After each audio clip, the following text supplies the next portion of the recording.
my first assignment with Dr. King was in 1965. Okay. And then stayed with him mostly from 65 to 68. Okay. Of course, he was assassinated in 68. Yeah. You saw a lot of. You saw him speak a lot. Saw a lot of events he took part in. Oh yeah, I was there for many of his mountaintop speeches. Yeah. And we really thought that was what this next speech was going to be, which was his last speech.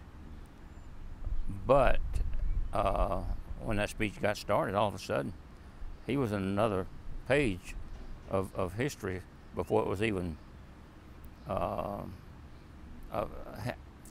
happening. And he was talking about been to the hilltop. He can look and see the other side, but he'll never be there in person. I may not be saying his words exactly, but that's what he was saying. He said, "We'll be there as a people, but I won't be there." Almost prophetic.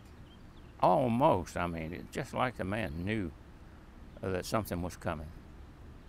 And of course, we followed him to the hotel that night when he got through with that speech. He told us good night from a downstairs room behind the office. Nice secure door.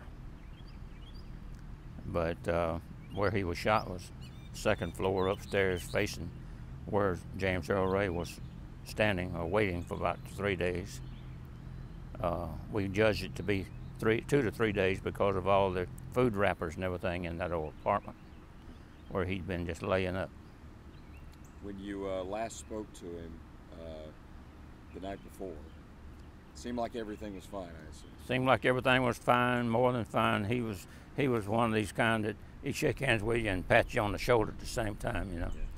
Yeah. And yeah, everything seemed to be normal when we said good night, because we would have never left had we thought otherwise.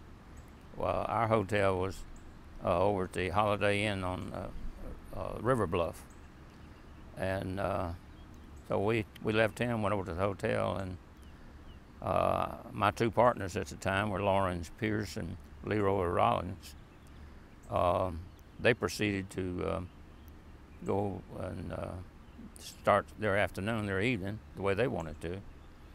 And I was taking a shower and had my radio turned up where I could hear it in the room.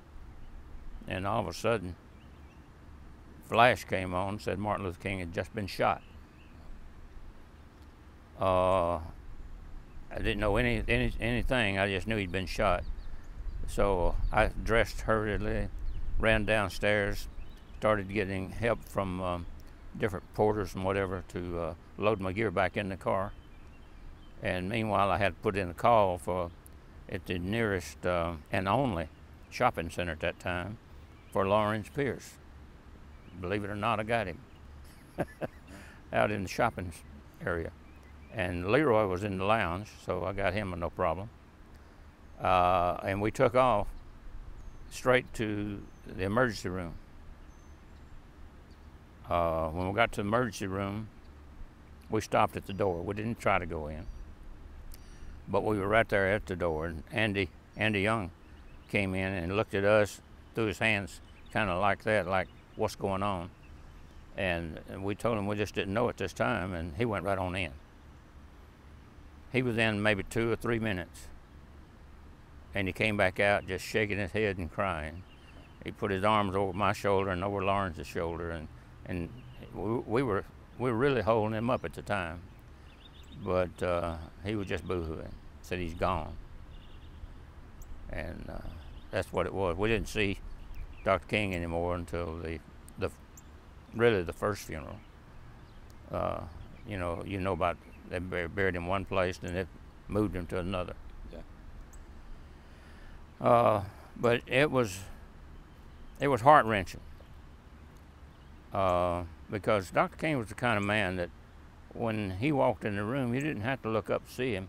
You knew that he was there. You knew you were in his presence. And so I'd say that he taught me a lot. My partners, we all got along fine with him. And it was a big loss for everybody at that day.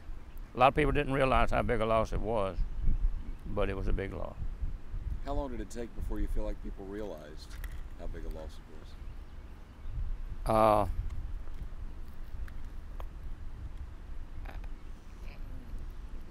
Kind of a It's hard to say because, see, rioting back then, you just need an excuse to have a riot. Yeah. We were having excuse me, we were having riots all over the United States, and we were bouncing from one to the other. If it wasn't for Eastern and Delta Airlines, I don't know what we would have done. But of course, Eastern doesn't exist anymore. But that night he got assassinated, we stayed up all night in Memphis with riots. Everything was in chaos. The next morning, Ike Pappas called us from Chicago. I need y'all up here. So we cleared it with our bureau chief right away and went right on up to Chicago. And we were in the high-rise district where all the heavy rioting was going on. Window breaking, running out with TVs, this sort of thing. And we moved on from there to Detroit. Just one after the other. Just riots. And it brought us right back because Ms. King had requested of CBS News to let our crew work the funeral real close. And CBS knew how well y'all knew him. That's right. How close y'all got him. And all of his people around him, see, they knew us too. And then, well, CBS told him that's fine as long as we have enough for the evening news. We want to keep enough out for the evening news. Yeah. So we worked the funeral real closely, the wagon and all. We were there when one of the guys got his leg ran over by the wagon. It was just, 68 was a tough year. You know, we got into the Kennedy family in 68 with Bobby, you know. We had gotten to know him real well. I don't mean to start off down another trail. Right. But it was the same thing. Two things the same year. Same year? Yeah.